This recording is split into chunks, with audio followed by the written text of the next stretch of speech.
Good morning all of you. आज हम आप लोगों को काइंड्स ऑफ सेंटेंस यानी वाक्यों के प्रकार के बारे में बताएंगे।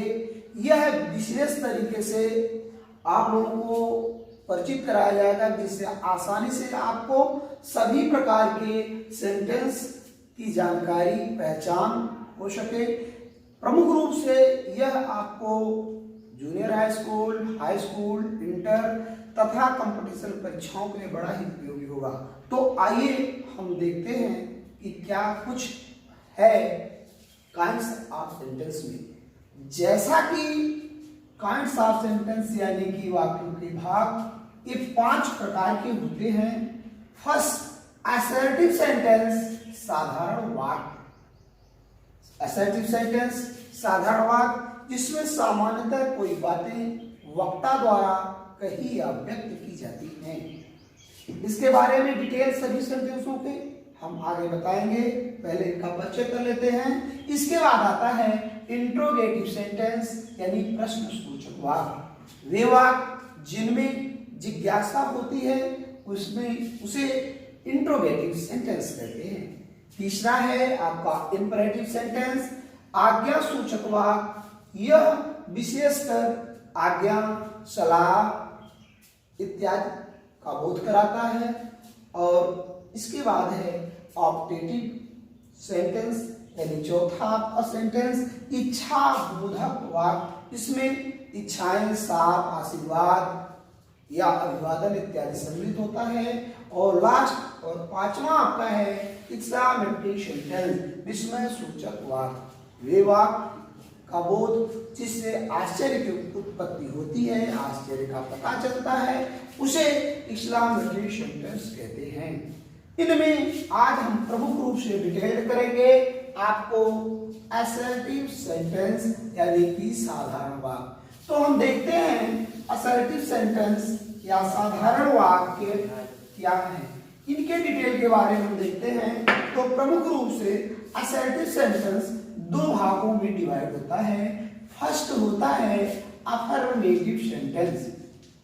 अफर्मेटिव सेंटेंस और दूसरा होता है इसके साथ असर्टिव सेंटेंस। 2 भागों में विभाजित होता है। फर्स्ट होता है अफर्मेटिव सेंटेंस, स्वीकारात्मक वाक्य। दूसरा होता है नेगेटिव सेंटेंस जिसे कहते हैं नकारात्मक वाक्य। यहां पर हम देखेंगे फर्स्ट अफर्मेटिव सेंटेंस। जिन वाक्यों में किसी घटना, तथ्य, काल इत्यादि के लिए स्वीकार किया जाता है वहां पर अफर्मेटिव सेंटेंस होता है। प्रमुख रूप से साधारणतः देखें इसमें सबसे पहले हम लोग सब्जेक्ट लिखते हैं। सब्जेक्ट के बाद यदि कोई सहायक क्रिया है यानी हेल्पिंग वर्ब लिखी जाती है। हेल्पिंग वर्ब के बाद मेन वर्ब लिखी जाती है। मेन वर्ब के बाद ऑब्जेक्ट लिखते हैं और अंत में फुल स्टॉप लगा देते हैं।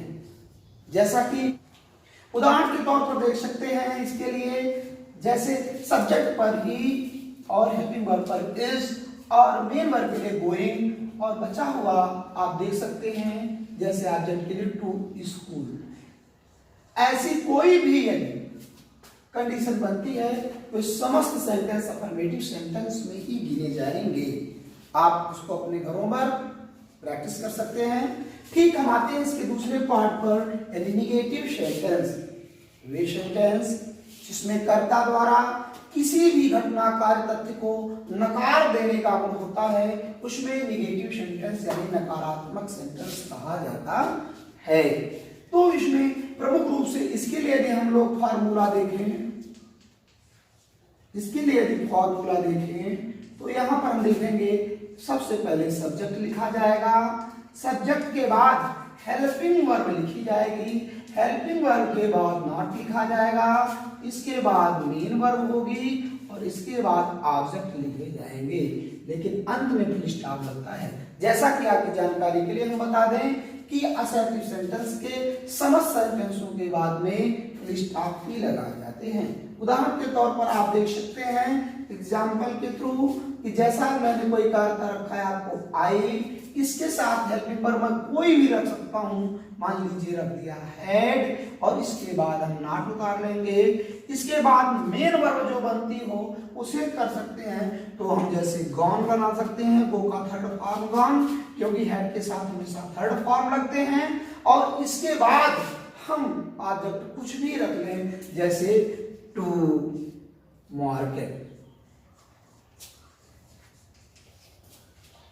तो आज हमने आपको सरलता से असर्टिव सेंटेंस की पहचान और उसके उदाहरण दिए। आप इस पर ट्राई कर सकते हैं, और तमाम जो इस पे कठिनाइयां आएंगी उसे आप हमारे कमेंट बॉक्स में कमेंट कर सकते हैं। दूसरा सेंटेंस है इंट्रोगेटिव सेंटेंस, प्रश्न सूचक वाक्य। प्रश्न सूचक वाक्य यानी इंट्रोगेटिव सेंटेंस दो प्रकार के होते हैं।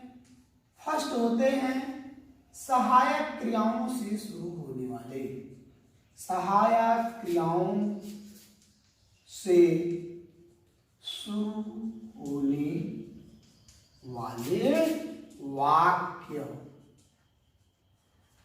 जिन प्रश्नों का उत्तर हां या नहीं में दिया जा सकता है, यस और नो में, उनमें सहायक क्रियाओं से शुरू होने वाले वाक्य प्रश्न सूचक बनते हैं। इस प्रकार से जैसे कि आप फार्मूले के तौर पर देख सकते हैं, इसके लिए फार्मूला, तो सबसे पहले आपकी जो होती है हेल्पिंग वर्ब होती है। हेल्पिंग वर्ब के बाद आपका सब्जेक्ट लिखा जाता है।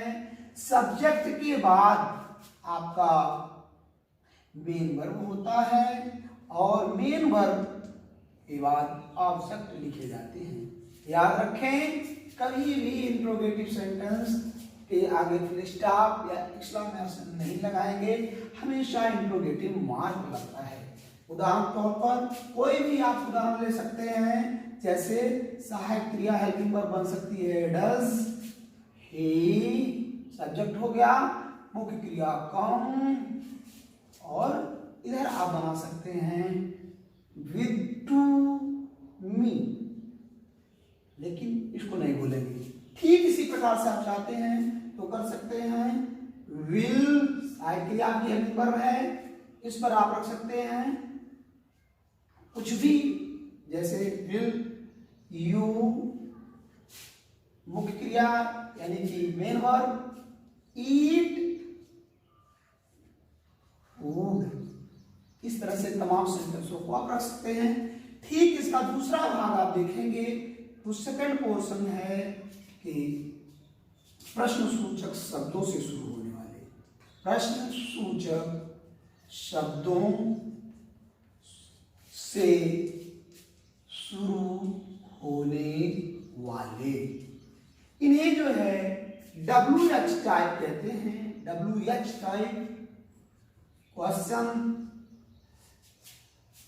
ये जो है जिनका प्रश्नों का उत्तर हमें खुद सोच कर, याद कर, समझ कर देना होता है, उनका प्रश्न सूचक में जो है WH टाइप से होते हैं। इनके यदि फार्मूला की बात हम करें तो सबसे पहले WH के वर्ड जो भी आते हैं, WH वर्ड में जैसे हु, हुज, हुम, व्हाट, व्हेन, व्हाई इत्यादि होते हैं। इसके बाद आप हेल्पिंग वर्ब लगाते हैं। हेल्पिंग वर्ब के बाद सब्जेक्ट लिखा जाता है। सब्जेक्ट के बाद मेन वर्ब, मेन वर्ब के बाद ऑब्जेक्ट, और इसके बाद इंट्रोगेटिव सेंटेंस लिखते हैं। उदाहरण के तौर पर आप देख सकते हैं, जैसे व्हाट,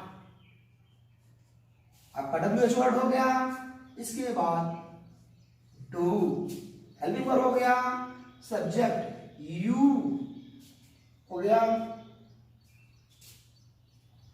इसके बाद आपका मेन वर्ब, जैसे व्हाट डू यू वर्क, इसके बाद ऑब्जेक्ट के लिए आप लिख सकते हैं जैसे टुडे। ठीक इसी प्रकार से कोई और उदाहरण रखना चाहते हैं, व्हिच, कौन, इसके बाद आप लगा देंगे सहायक क्रिया विल, दे, राइट, कॉपी। आप ठीक इसी प्रकार से इन दोनों की, जैसा कि मैंने आपको साधारण वाक्य पढ़ाया और इंट्रोगेटिव प्रश्नसूचक पढ़ाया, इसके तमाम उदाहरणों को पढ़ें। यदि कहीं दिक्कत हो तो निश्चित रूप से कमेंट बॉक्स में कमेंट करें और हम अगले वीडियो में इसके आगे के बारे में पढ़ाएंगे।